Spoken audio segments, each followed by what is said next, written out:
Hey, Cowboys Nation! Welcome to Rika Moves The Chains.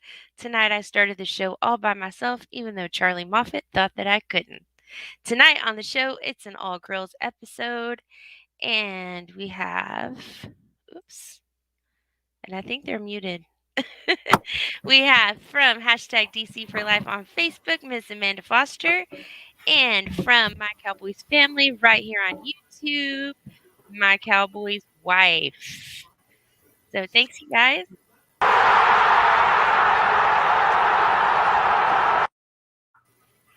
I'm so excited to have an all-girls show, and kids can watch because Charley's not here to drop some F-bombs. Hey guys, if you haven't already, do me a favor, go ahead, hit that like button, and if you hate Charley, hit the dislike. I'm taking a poll, and go ahead, subscribe if you haven't already, ring that notification bell so you can get notified every single time we go live. She's everything that every girl should be. Table, popcorn, white wine, that girl. That's my favorite one. All right, guys. Hey, don't forget, twistedgorilla.com is the best place online to get t-shirts. They've got funny t-shirts. They've got sarcastic t-shirts. Most importantly, guys, they've got Cowboys t-shirts. So head to twistedgorilla.com. Let them know that you're a fan of Rika, that you're a fan of the Cowboys, and that you hate Charley Moffet. And save 15% at checkout when you use coupon code RIKA15. That website, that coupon code, and the ticker right down there. And don't forget, they've got holiday stuff as well, and you'll want to take advantage of that discount during the holiday season. So who is in the chat tonight? As always, my guy, the Lunatic. We've got My Cowboys Family, and oh God, Charley, really? He just had to show up. He just couldn't leave me alone, could he? He's like a freaking stalker. Charley Moffet is proof that freaking, what do you call those things? I ruined my own joke. Yeah, those things that the judge issues to make people stay away from you, they don't work. All right, guys. Restraining order. Yeah, restraining orders are total crap. All right. So the Dallas Cowboys offense, little cause for concern. Yeah, I'm thinking so too. Yeah, I'm really worried about Dak, and I know that sounds silly, but Dak's been really off the last couple of weeks, and that's not a characteristic Dak's had. So this is really awkward for him not to have bounce right back after a bad game. Exactly, and that really brings up my first topic. Does Dak trust his protection?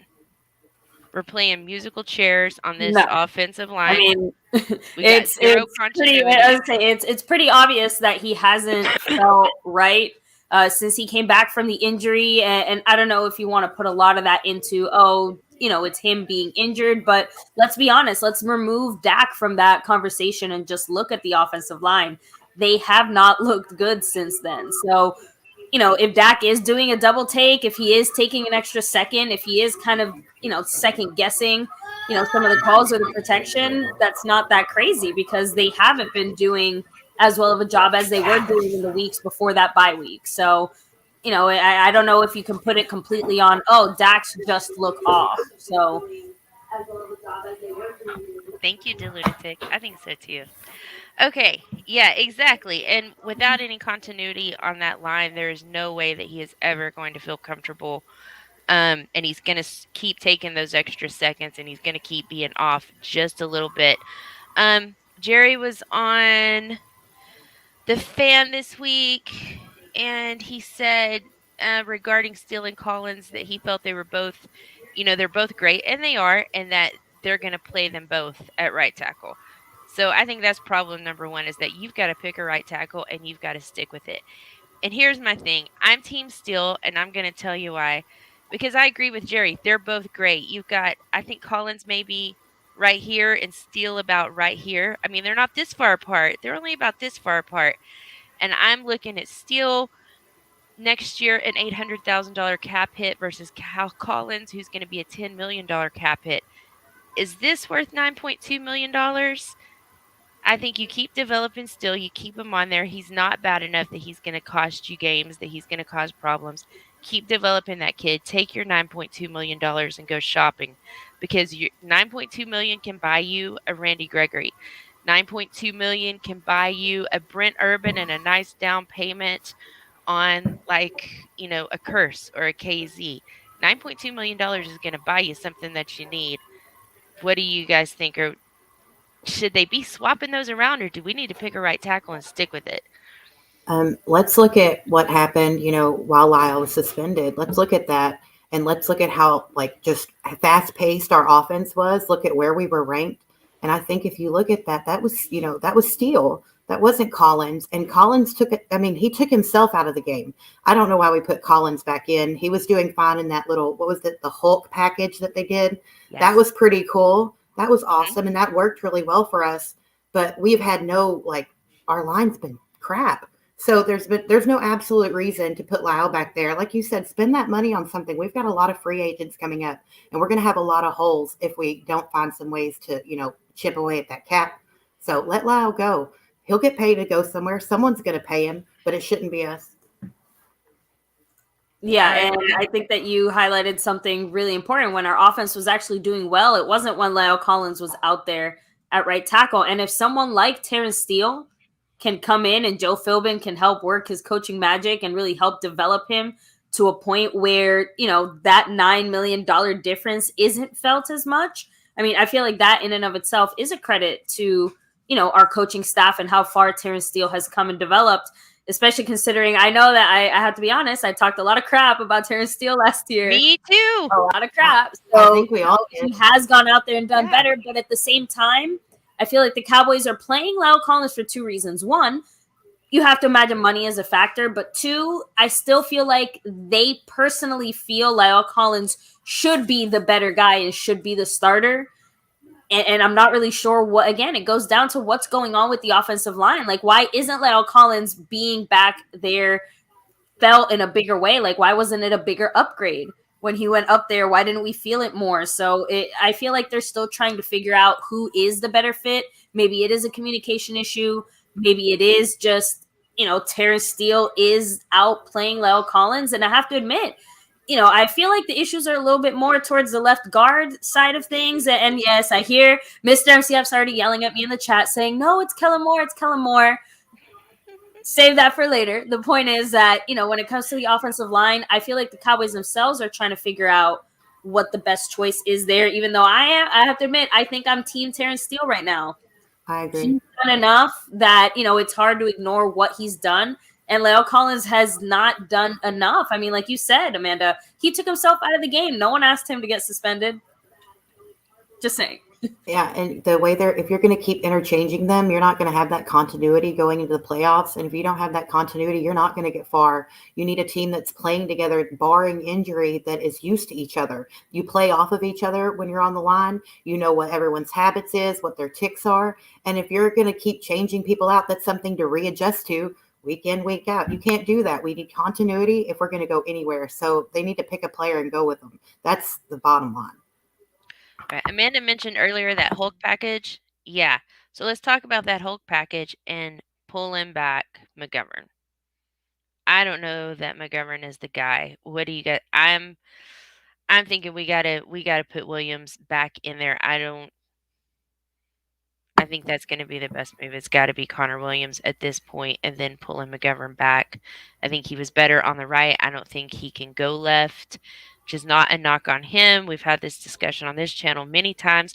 Some people can go left, some people can go right, some people are ambidextrous, and McGovern is just going to be a right guy. So, what do you guys think? The Cowboys gave into pressure, with the whole Connor Williams penalty thing, and they gave into pressure and made that move? I'm thinking they were trying to teach him a lesson, but the issue is right now the Cowboys are being taught a lesson. And I was huge about let's try McGovern. Okay, I've seen it. Let's go back. Yeah, I'll take the penalties. The penalties. I agree.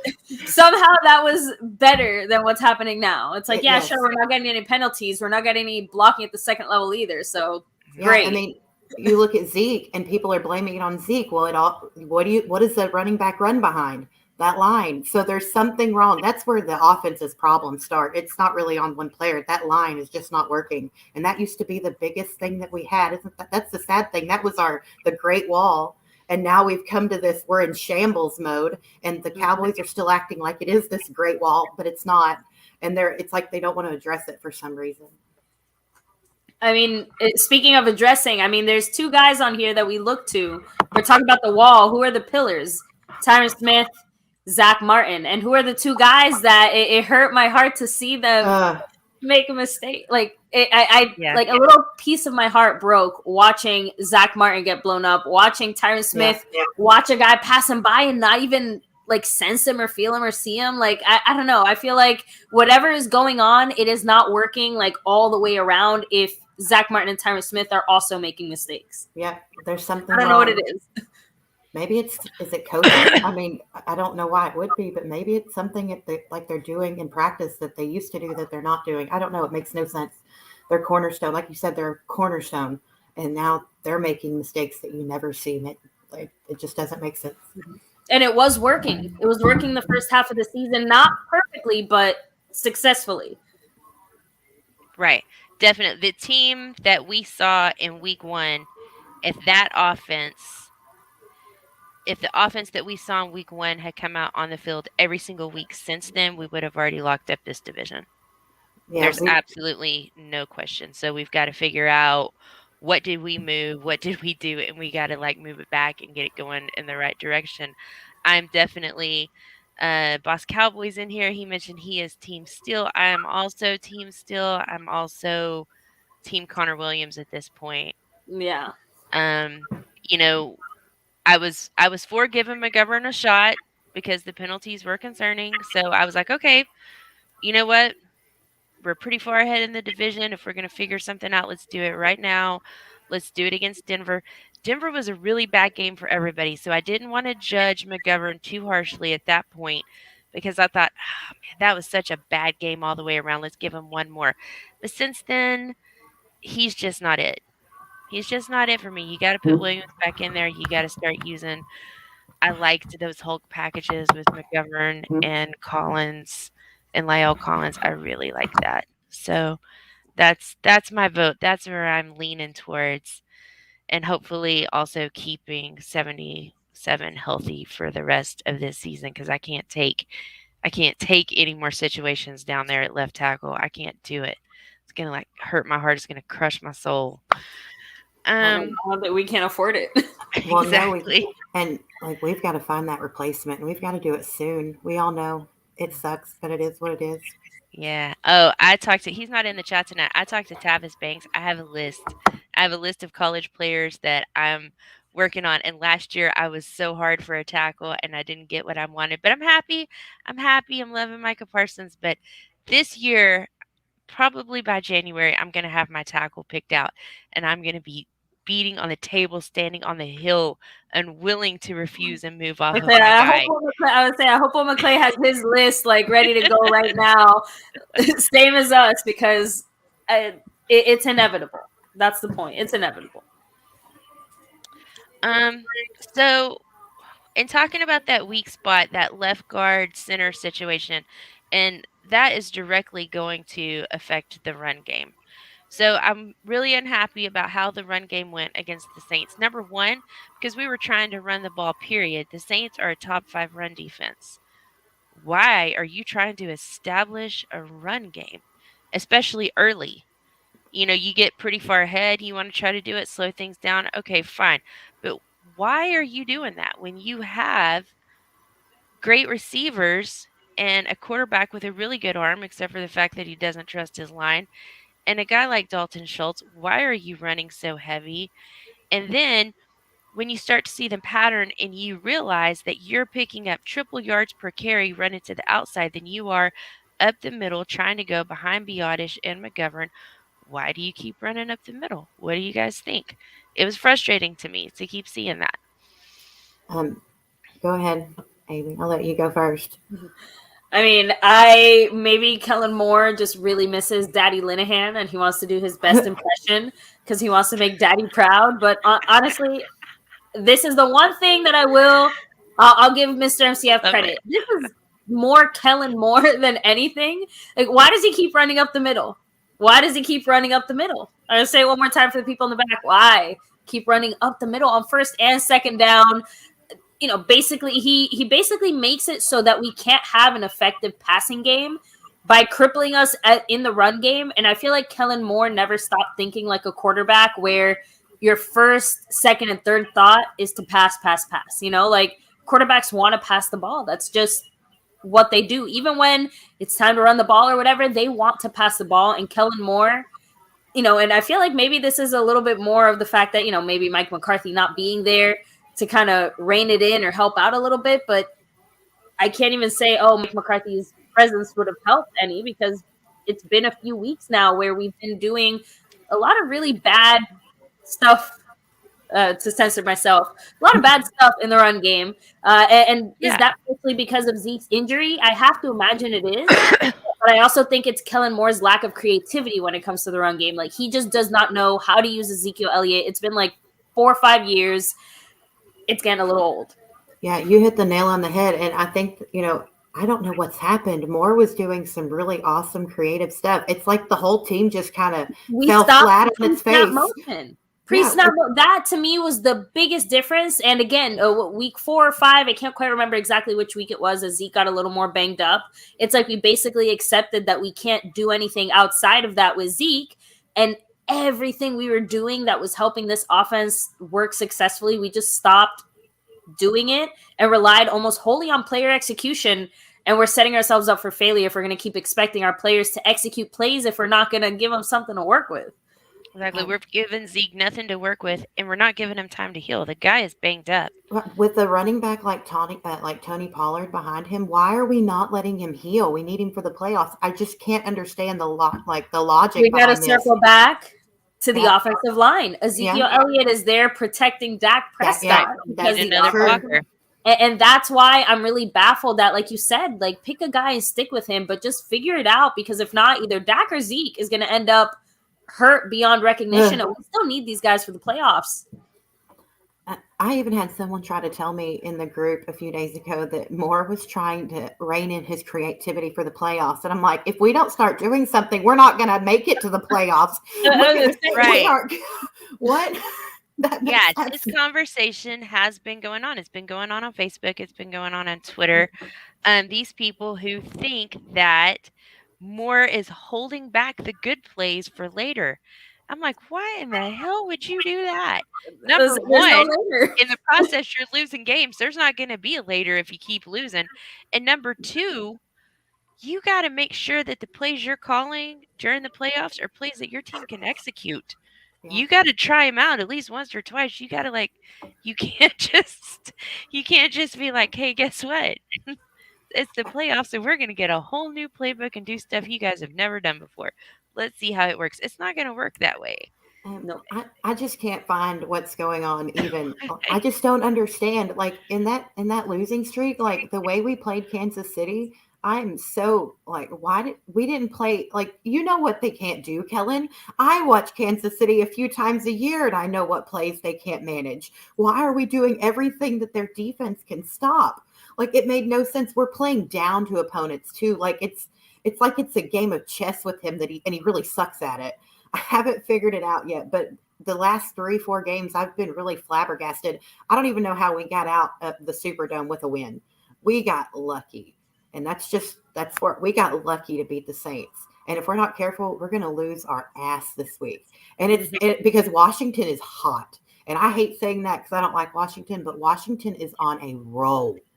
And I hope I hope we roll right over them. But if we don't do something offensively, they're going to run it up on us. And that's a scary thought. And offensively, we are stuck, and Amy's right. It's been since about week 5. Prior to week 5, third down conversions, we were at 51.6%. After that, we've fallen to 32.6. Week 5 and before, we were second in the NFL. We were behind Kansas City for getting that first after the third down. Now there are only 2 teams worse than us, Atlanta and Houston. Oh, I mean, really? it's It's like just sometimes gross. you don't have to say it. The numbers speak for Yeah. themselves, and it hurts What because wonderful company. oh,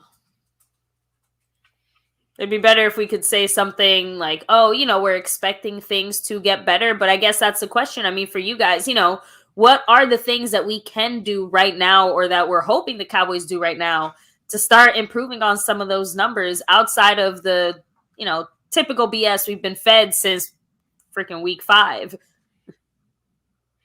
Exactly. And I mean, the defense did a great job last week in keeping us in that game. The defense they won that for us. If the defense continues to play like that, then we should be able to win every single game.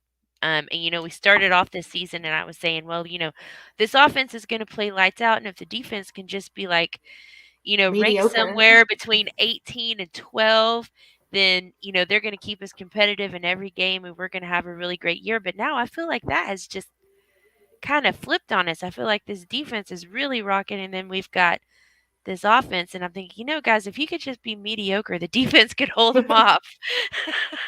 Can you score some points? Like Could we you just score a couple points for me? It's like I feel like at this point, even me saying like sometimes I feel like I want to scream at the screen, like I'll settle for a field goal. Just give me anything, Oh like no, just I don't do oh something. I don't trust Greg, so that scares me too. It's like you can get us in field goal range. No, but Yay. I we weren't. know. That's the point. Like we weren't even getting midfield. It's like Ugh. it hurts to see your team suffering like that, especially again, going back to the whole Kellen Moore thing. He really can't do anything unless Amari Cooper's out there on the field. It's like Amari Cooper is so much more vital and important than I feel like even I still want to acknowledge, right? Because the second I acknowledge that we can't do anything without Amari Cooper, I start getting really worried about this offense and what that means for the rest of this season, realistically speaking.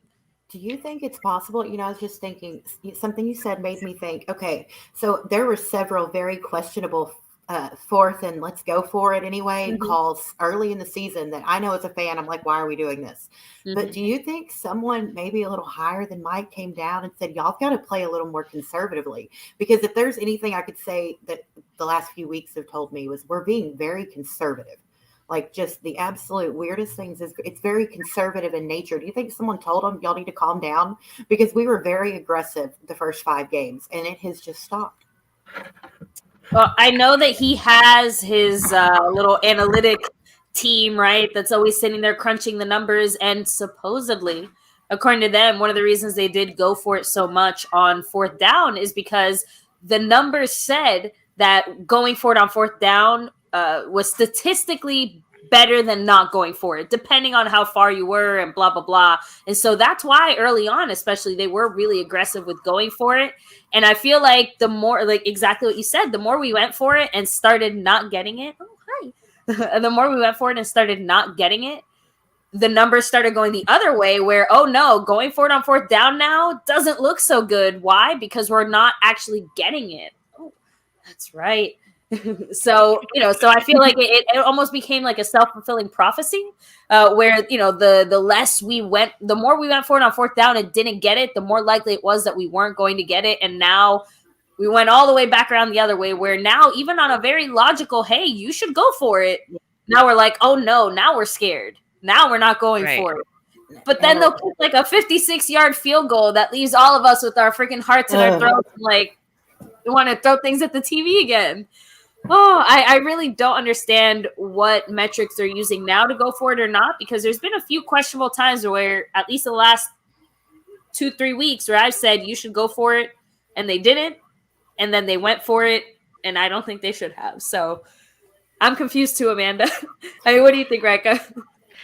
Yeah, see, I was liking the going for it on fourth down. I wasn't liking it last season, but last season we didn't have a defense that could overcome in case the going for it on fourth down didn't work out so well. This year, I think that we do. So I'm more comfortable this year going for it on fourth down. I loved going for it, and then it seemed like we got to Thanksgiving, and all of a sudden it just stopped. So the Raiders, and I kind of understand maybe Mike wasn't in the stadium, so maybe they were a little bit more conservative, and I understand that in New Orleans. But Thanksgiving Day, They should have been going for it on fourth down, and they weren't doing it. Um, like we talked about Dak losing confidence in that line. Maybe they've lost confidence in themselves just a little bit, that offense as a whole. And also, I don't like the narrative that they can't play well without Amari Cooper. I don't I don't understand why they would think that. I don't understand why anybody would think that. Amari Cooper's great, but you've got a lot of great there. There was a time 2016, 2017 where you had like one guy that Dak could target and that was all that you had and everybody else was just kind of blah, but you've got so many weapons. You are fully loaded. You shouldn't be sweating one guy. So if not having Amari Cooper on the field the last 2 weeks is what's throwing them off, then their heads are not in the right place. They just absolutely aren't. And Who do we I do. On that note, I love Amari, and I will say I Yeah. completely see. One thing I see with Amari when he's not there, when he's injured, or unfortunately he was in protocol last week, or not last week, the week before last. I will Mhm. say this: Amari is someone that you can't really one on one because Amari's going to get away from you. He has footwork like I've never seen. There's very few receivers that have footwork like Amari does. I don't know if y'all watched Hard Knocks. I'm sure you did, but he Yeah. was sitting there messing with Gallup and CD, trying to, who could juke the most and get out and get the pass, right? And I watch his feet compared to most receivers. I love watching receivers' feet. And it sounds silly, but footwork is a huge part of the game.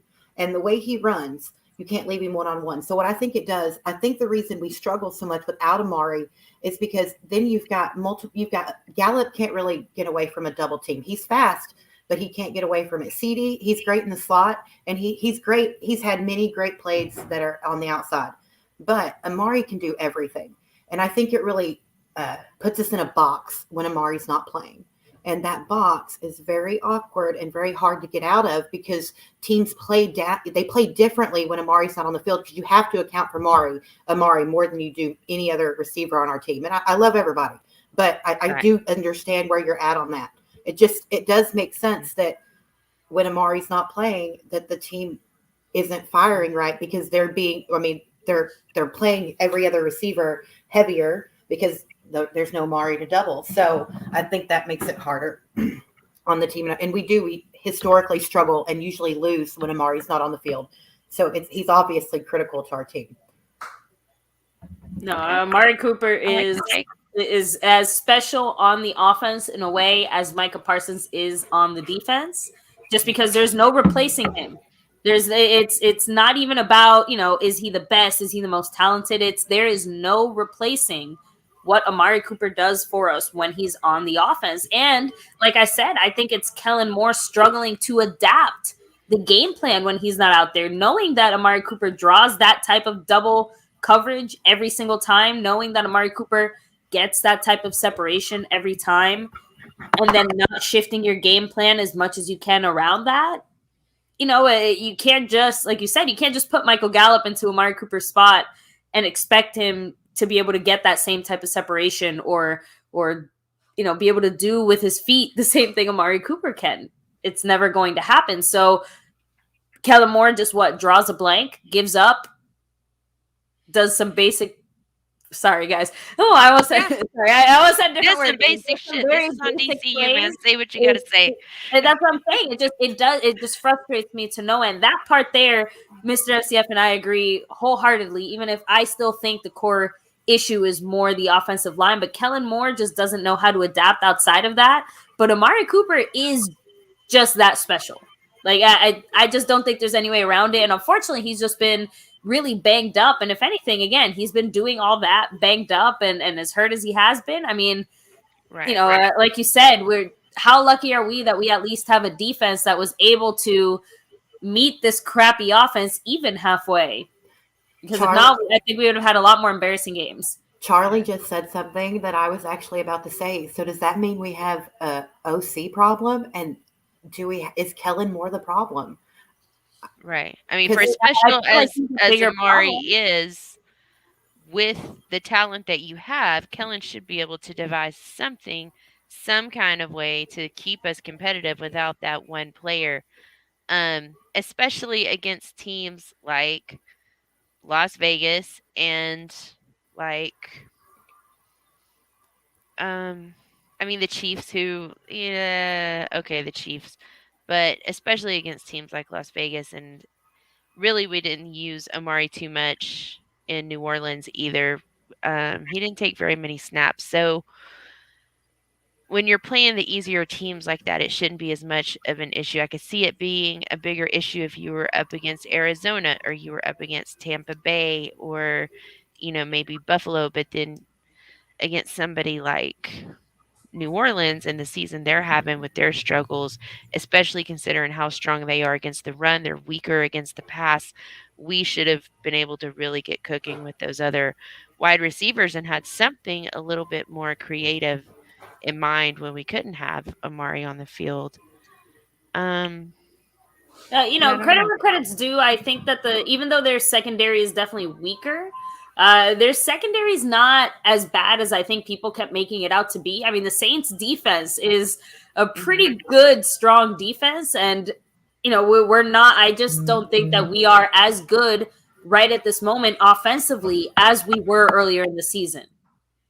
So, our offense just doesn't stack up the same way as it, if we had faced them, let's say week 5, week 6, forget it. You're absolutely right. We run the table. But we face them now in week 12, 13, where, our offense is taking a hit.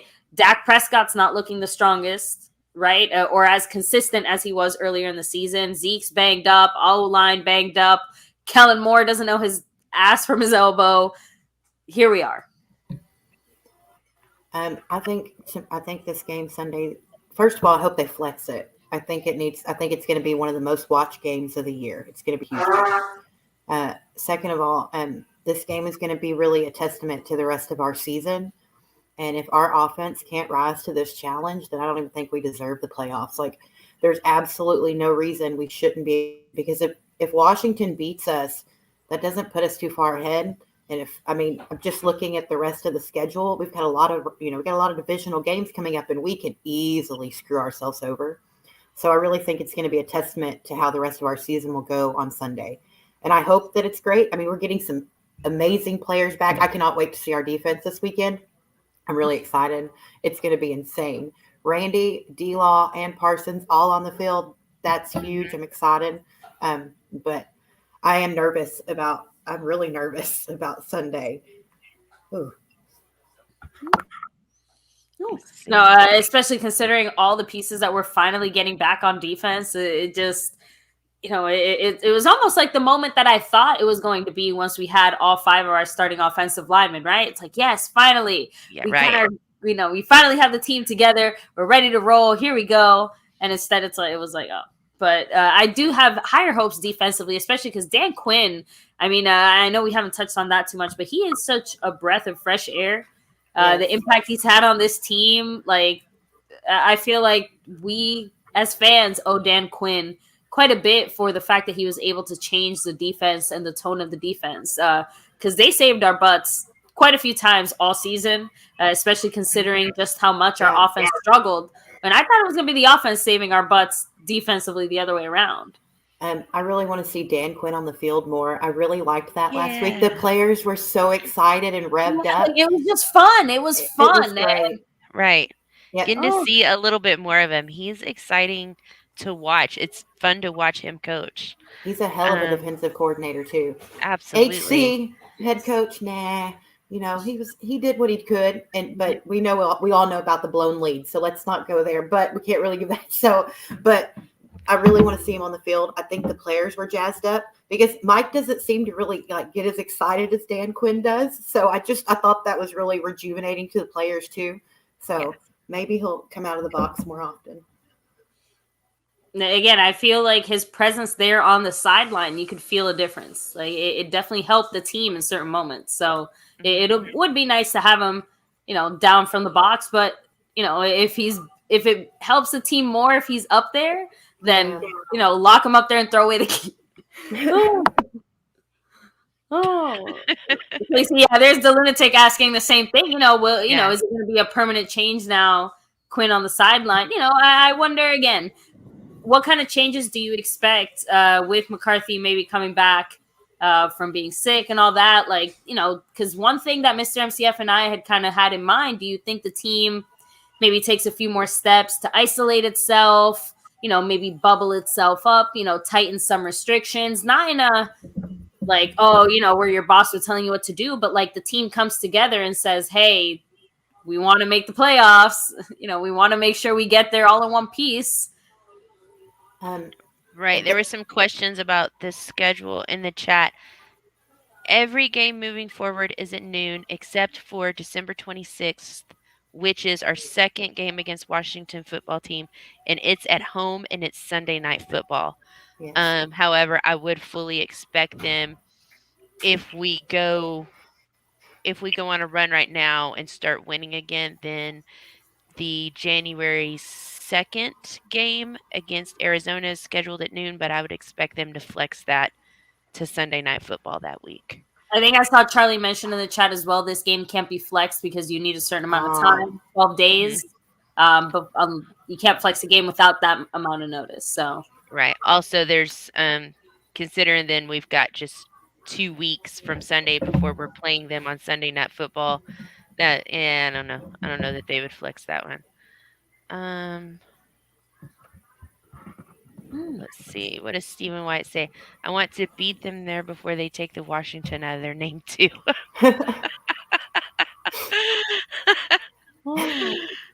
want to go 6-0 against the NFC East. That would be nice. Delunatic has a question. What worries you more, our O-line issues or our defense giving up chunk plays? Right now, in this moment, Delunatic, for me, it's the O-line issues. I don't know. What do you guys think? I agree because the defense, they do give up a lot of yards, and I love Diggs, but like he's either taking the ball away or he's helping them get 20, 30 yards down the field. So, and I hate that, but I mean that's where we're at with Diggs. So, but the issue with that is the defense does make up for it because they've been on an interception run, like they've gone nuts, man. We're taking away the ball. Like, what was it, 4 times in the last 2 games? It's 4 times both games, if I'm right, if I remember right. I think there was 4 per game. And so they have the ability to come back and help us come back by making a mistake. Our offensive line, if they don't get their shit together, we're not going to be able to get down the field to score points. So that's where I'm at. Yeah, for sure. And wasn't it nice seeing Carlos Watkins? Oh, I love a big man touchdown. Isn't it great? Yeah. It just puts a different energy to the team just because, again, it feels like you're succeeding at every level. Yep. Yes. All right, guys, we are 40 minutes in. So we'll go ahead and start winding this thing up. These ladies have things to tend to, and I think I need a nap. All right, really quick before we do this, let me just remind everybody, don't forget, once again, twistedgorilla.com, you guys, they've got the best t-shirts online. They've got funny t-shirts, sarcastic t-shirts, Christmas t-shirts, but most importantly, y'all, they have Cowboys t-shirts. And don't forget, it's twistedgorilla.com. Save 15% at checkout. Let them know that you're a fan of Rika and that you're a fan of the Cowboys. Use coupon code RIKA15. And that website and that coupon code are right down here in the ticker. And Amy, let these folks know where they can find you guys. Again, you can find us right here, My Cowboys Family. Again, we're pretty much My Cowboys Family everywhere. Twitter, YouTube, all social media. Yes. Awesome. And again, Mr. MCF and I go live every single night. We'll be live later tonight talking Cowboys. Thank you for having us on here, Rika. Thanks again. Thank you so much for coming on. Charlie both, had some great discussions with both of you guys. Look forward to having some more. Thank you, Amanda. First time chatting it up with you here too, but it's always nice to talk Cowboys with reasonable people and not, overly emotional, sensitive, fans. But, the men can get a little touchy with their feelings when it comes to the football. It's nice to have a rational football discussion. We made it through the whole show without one F-bomb. Man. So impressed. We talked about Kellen Moore. I will admit I came awfully close. When it comes to talking Cowboys, I am not used to censoring myself as much. And you never have to censor yourself on here. You've heard the way Charlie talks. No, I know, but I wanted to see if I could make it a He's like whole. a sailor with Tourette syndrome. It's horrible. Amanda, tell them about the Facebook group and where they can find you. Okay, so I'm at hashtag DC4L. We got 137,000 members. Huge Cowboys family. We work with different players in the organization. We have Dak's nonprofit. We had Jalen's business, but he's no longer here. And we've got a few new sponsorship partnerships coming out that are super exciting with different players and their organizations or businesses. You can find us on Twitter at RealDC4L. The group's awesome. We have 12 days of giveaways starting it for our supporters, and I have about 10 different autographed items that I'm going to be giving away over 12 days. If you want to come check out the group and become a supporter, I'd love to have y'all. Super awesome, and I'm just really grateful to get to come on the show. I love coming on with Rika. It was nice not having Charlie here. I just want to say Isn't that it because I know he's nice? in the chat. Ooh, And I it's just like want to get under peaceful. his skin. But it was so nice to meet you too, Amy. I'm going to check y'all out and make sure I and link up with you. This Yeah, is that is awesome. a really cool channel Yes, that for they have. sure. Again, one of the great things about, being a Cowboy fan is, being able to connect with other Yes. Cowboy fans because we are literally everywhere. I don't know if I don't know where exactly everybody is at, but the point is that we always joke, we say there's going to be, aliens up in the sky, watching a Dallas Cowboy game because they're Dallas Cowboy fans. I am in the home of the Absolutely. Cowboys. That's yes, I love it. Man, that's the dream, right? That's the dream. Oh, well, So, come on. We're always welcoming new people. Come on so down. and again, thank you so much, Rika, for having us on here. Oh, Of and course, thank you guys for part of coming on. I me. was so excited to have an all girls show. So this has been excellent. Yes. Thank you everybody in the chat, of course. Charlie, my number one. My Cowboys husband is in there. DeLunatic is always my biggest supporter. Mendoza, thanks for stopping by. Boss Cowboys Sports. Stephen White, wouldn't be a show without you. Thanks, guys, everybody that was in the chat. I appreciate it. Don't forget, if you haven't already, hit that like button. Give me a thumbs up. If you hate Charlie, go ahead, hit the dislike. And before you leave here, do us a favor, subscribe, ring that notification bell so you can get notified every single time I go live. I'll be right back here next Tuesday night at 7 p.m. My guest next week, back again with me from the mean streets of Twitter, Mr. Wedgebuster. And we'll be here Saturday night too, 8 p.m. Central for Keeping Up with the Joneses. Me, Charlie, Marcus D. Jones from the Cowboy Zone. It's always a good time, so come by and say hey to us. Thank you, everybody, and have a great night. Everybody knows this one. Let's go now. Yeah, does everybody know this one? Oh, Frank, we're fighting again. Let's not fight anymore. Oh, look, Frank. What is it? I can't find the car. It's a...